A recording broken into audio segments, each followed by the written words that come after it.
পেহাহঁতৰ ঘৰৰ পৰা অহাৰ পিছতে এইবাৰ আহিলোঁ মামাৰ ওচৰলৈ বুলি আৰু মামাই এইপিনে দেখিছে নহয় মাছ ভাপত দি আছে। নমস্কাৰ ৰাইজ, মই সুনয়না বৰুৱা। কি খবৰ আপোনালোকৰ? আশা কৰিছোঁ আপোনালোক সকলোৱে ভাল। আৰু এইপিনে ফুচকিহঁতৰ ঘৰলৈ আহিলোঁ, তাহাঁতৰ ঘৰত আহি চাহ খালোঁহি আৰু আমি এইপিনে ওলাইছোঁ বাৰ্থডে খাবলৈ বুলি আৰু গিফ্টটো লৈ ল'লোঁ।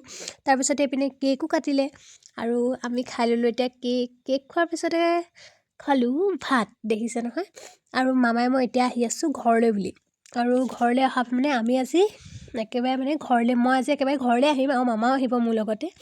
আৰু এতিয়া উবেৰ এখন বুক কৰি মেলি আমি ধুনীয়াকৈ বেগবোৰ লৈ মেলি মানে আমাৰ গাড়ীলৈ গৈ আছোঁ বাছলৈ।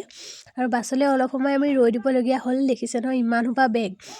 আৰু বাছো আহি পালেহি, আমি আহি মেলি গোটেই ৰাতিটো জাৰ্ণি কৰাৰ পিছত আহি পাই গ'লোহি এতিয়া ঘৰলৈ। মই আকৌ বেগবোৰ কঢ়িয়াই আছোঁ স্কুটিত।